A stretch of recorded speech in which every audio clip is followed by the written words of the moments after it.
21-р зууны энэ гараан дээр хүн төрөлхтний тулгарч байгаа нэг том асуудлууд уур амьсгалын өөрчлөлтийн асуудал. Энийг бол бид бүгдээрээ уур амьсгалын өөрчлөлтийн сөрөг нөлөөллийг бол бүх салбарууд мэдэрч байна. За тэгээ олон улсын эрдэмтдийн судалгаагаар бол уур амьсгалын эрсдэлд өртөх 8 орны тоонд Монгол орсон гэсэн судалгаа байгаа юм байна. Уур амьсгалын өөрчлөлт, дасан зохицсон, үрийн чанар, үрийн асуудал зайлшгүй хэрэгтэй байгаа. Уур амьсгалын өөрчлөлтүүд нь зөвхөн Монгол биш, дэлхийн хүн төрөлхтөнд тохиолдож байгаа маш ноцтой асуудал. Энэ бол одоо нэгдсэн үндэсний байгууллагаас дэлхийн бүх улс орнуудад хандаж байгаа одоо том сэдвээ. Цагуурын өөрчлөлтөнд дасан зохицсон таримал, сорт, үрийн бодлогыг зөв барих ёстой.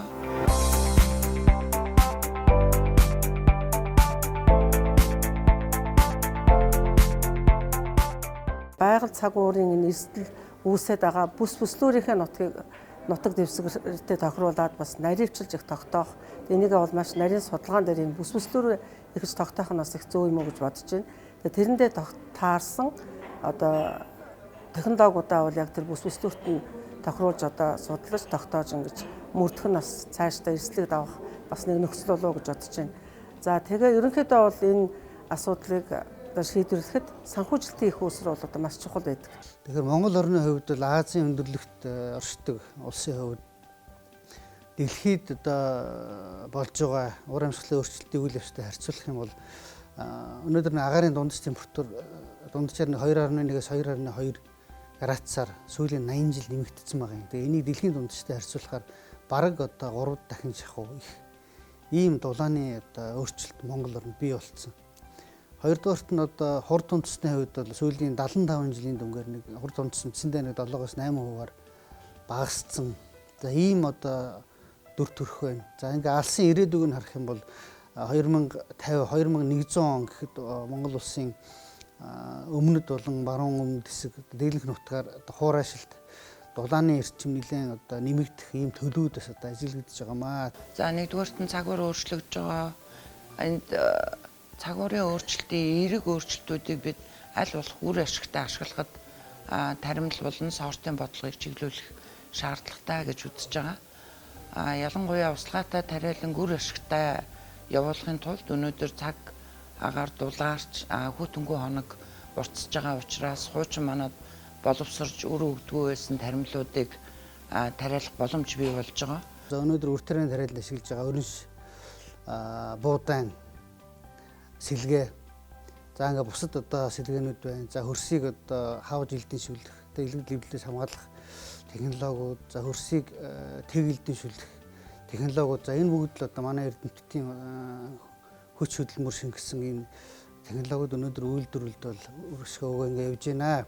Тэгэхээр миний бодож байгаагаар бол ирэх 60 жилд Монголын газар тариалангийн хөгжил бол эрчимдсэн услгаатай одоо тариалангийн хөгжлийн үе одоо байх бас ийм өөр аргагүй болж байна. За энд бол эдийн засгийн нөхцөл байдалч тэр за уур амьсгалын өөрчлөлтийн төлөв хандлагч тэр за ер нь шинэ тухайн технологи техникийн хөгжилч тэр ийм эрчимдсэн услгаатай газар тариаланг хөгжүүлэх бүх нөхцөлийг нь талаас нь одоо бүрдүүлээд өгчихсэн байна.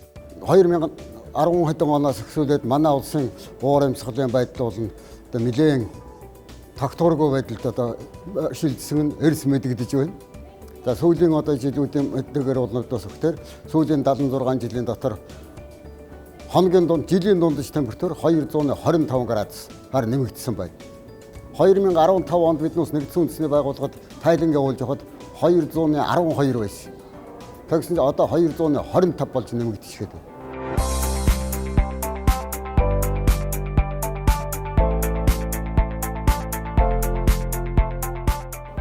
Энэ үед бол цаашдаа газар тариалан доктортой хөгжүүлэх, доктортой ургац авахд ялангуяа өв тэрэн дээр олон хүчин зүйл байгаа.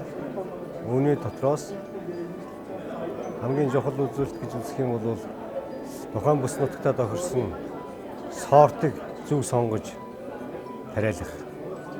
За хоёрдугаар асуудал нь бол тэр тухайн бүс нутагтаа тохирсон, нутагсан тэр сортынхон чанар сайтай үрээр тариалт хийх. Тэрээс энэ жилийн хувьд бол одоо цагагаарын уур амьсгал харьцангуй одоо хүнд байсан. Ийм учраас Монгол улсад үрийн маань чанар одоо бас харьцангуй сайн биш байсан. Үндсэн одоо манай стратегийн таримл болох буудаг бол бид тариалж энэ хүнснийхээ стратегийнхаа таримлыг бол тариалж хүнсээ хангах ёстой. За инхийн тулд бид нар энэ буудаанд одоо ган халуун төсвөртэй ийм сортуудыг тариалах шаардлагатай байдаг. Өнөөдөр Монгол оронд нийтдээ гадаад дотоодын нийлсэн 25-6 сортыг тарьж байна. Гэхдээ бид энэ сортыг тариалахдаа өөрийнхөө тухайн газар бүс нутагтаа тохирсон ийм сортыг сонгон тариалах шаардлагатай. Тухайн тэр бүс нутаг онцлог, цагуурын онцлог тохирсон таримл сортыг тариалаад бусад одоо тэр агро технологиудыг нарийн чанд мөрсөн тохиолдолд бид бас нэг гагаас авах ургацыг доктортой нэг төвшөнд байлгах ийм боломж байна.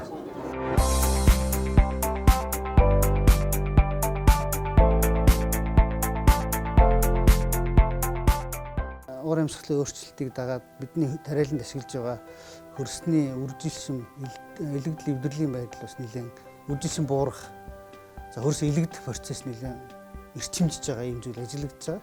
Дархны хүрээлэнд явагдаж байгаа сөрөглөн уучлахтай тариалгын технологийн судалгааг бид өнөөдөр үйлдвэрлэлд нэвтрүүл зөвлөж байгаа. За үндсэндээ бол сөрөглөн уучлах энэ цагуурын өөрчлөлтийн үед хөрсний үржилшинд оройтж байгаа энэ үед бол сөрөглөн уучлахтай талбай бол тариалан бол маш чухал байна гэдгийг одоо бид бүгдээрээ мэдэрч байгаа. Энэ үед бол бид нэр сөрөглөн уучлахын технологийн үндсийг боловсруулсан. Манай Монголын нөхцөлд ялангуяа энэ халах голын бүс нутагт энэ манай хөрс маань хичнээн сайн хэдий ч гэсэн эмзэг хөрс, хөнгөн хөрс учраас салхины илэгдэлд орох одоо аюултай.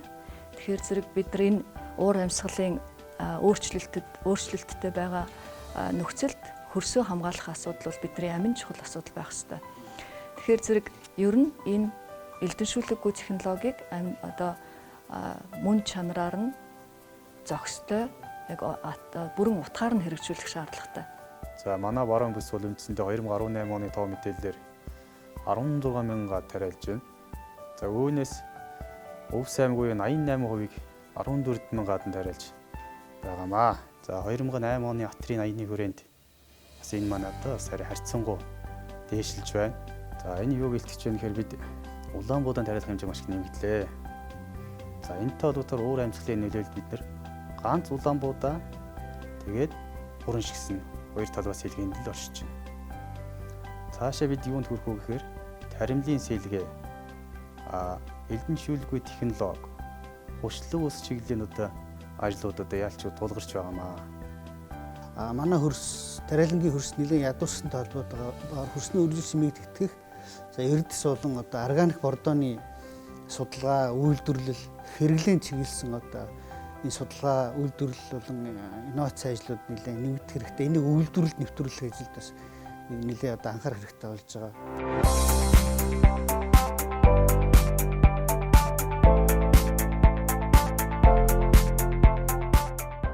Манай мөнгө цус мөсөн ориглуудын хайлалтын эрчим 2080 оны төвшөнд 60 хэдэн хувиар өсгөр байна. Өөрөөр хэлбэл одоогийн байснаас 60 хэдэн байсан 80 хэдэн хувьд хүрнэ гэсэн. Энэ цагт биднээс явах дээр усны хомсдол гэдэг асуудал нэг номерын асуудал болох нь.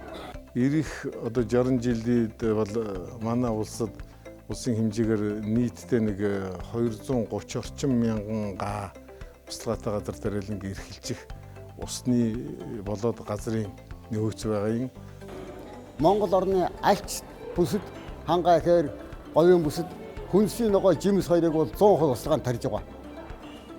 Ийм нөхцөлд усны хомсдолд орсон үед биднээс устгаатай тариаландаа усыг хэмнэх арга технологиг хэрэглэхгүй юм бол биднээс цаашдаа төмс хүнсний ногоо жимс тариалахад бэрхшээлтэй болох нэ.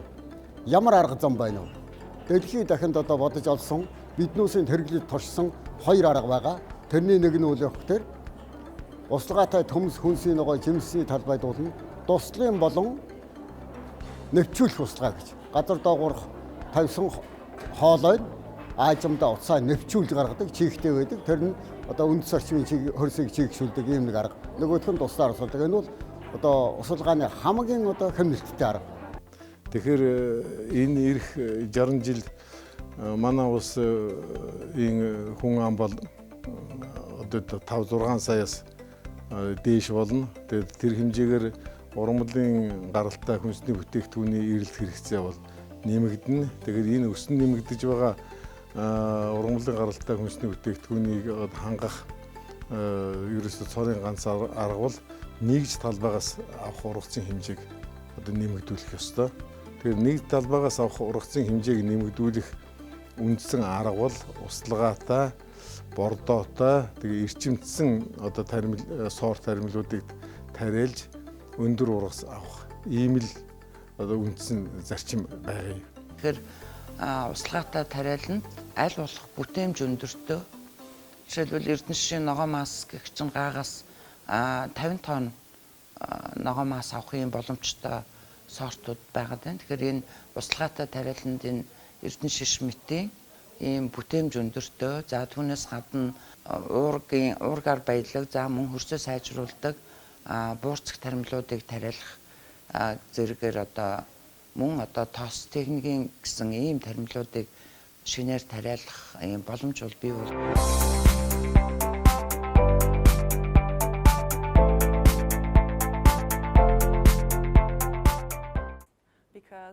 Манай судалгааны нэг зорилго нь Монгол улсын газар тариалангийн үйлдвэрлэлд уур амьсгалын өөрчлөлт хэр зэрэг нөлөөлж байгааг судлах байлаа.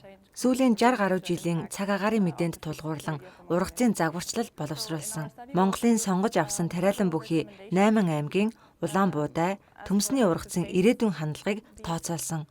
Буудай төмс нь хүн амын хүнсний хэрэглээнд томоохон байр суурь эзэлдэг бөгөөд хүнсний аюулгүй байдлын баталгаа болох бүтээгдэхүүнүүд юм.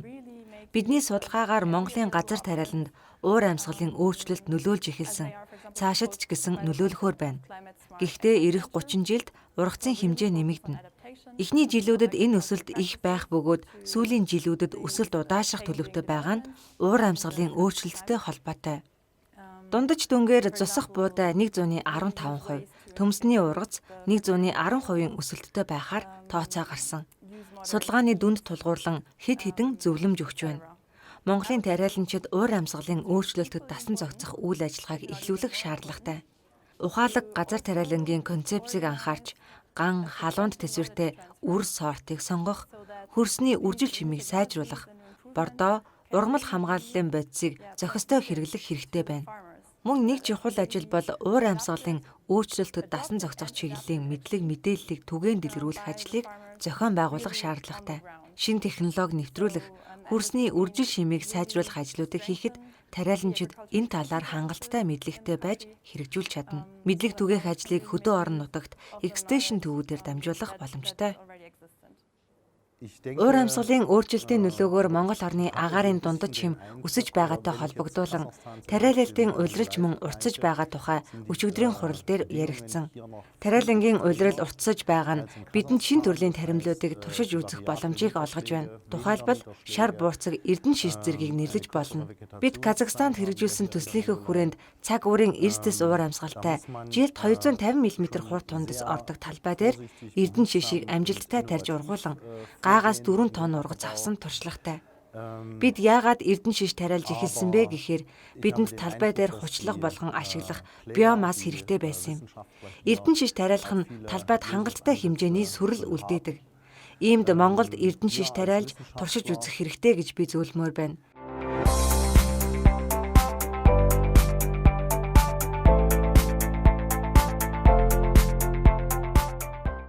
Цамхатгсан болон тэг технологиор хөрсөөж хамгаална.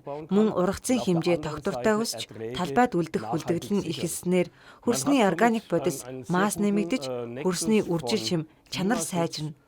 Зөвхөн Казахстан, баруун өмнөд Сибирт гэлтгүй Монголд ч бас энэхүү технологи тохиромжтой.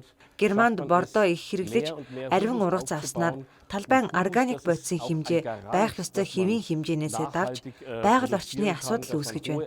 Харин Монголд хөрс нь үржилшин багтай, түүгээр хязгаарлагдсан бага ургацтай талбайд үлдэх органик масс бага, тэр нь хөрсөн задарч хялзмаг үүсгэж чадахгүй байна. Тийм учраас Монгол улсад тогтвортой газар тариаланг амжилттай хөгжүүлэхэд хөдөө аж ахуйн техникийн инновац нэвтрүүлэх, үүнийг хэрэгжүүлэхэд мэдээж төрөөс олон улсын төсөл хөтөлбөрөөс санхүүжүүлэх хэрэгтэй. Газар тариалангийн үйлдвэрлэл эрсдэл ихтэй салбар учраас тариаланчид бизнестэй хөрөнгө оруулалт татах, банк санхүүгийн байгууллагаас зээл авахд зээлээ буцаанд төлнө гэдгээ батлах шаардлагатай болдог. Тиймээс даатгалд хамрагдаж ургацаа баталгаажуулснаа банкнд үзүүлснээр зээл авах боломжтой болно. Монгол улсад мал сүргээ индексжүүлсэн даатгалд хамруулж чадсан туршлага бий. Харин газар тариалангийн салбарт индексжүүлсэн даатгалыг нэвтрүүлэх нь шинэ ажил юм. Тиймээс энэ чиглэлийн хууль эрх зүйн орчинг бий болгох, тогтолцоог бүрдүүлэх, индексжүүлсэн даатгалын загвар төслийг боловсруулж турших, тариаланчдад даатгалын бүтээгдэхүүнийг таниулах зэрэг олон ажил хийх шаардлагатай.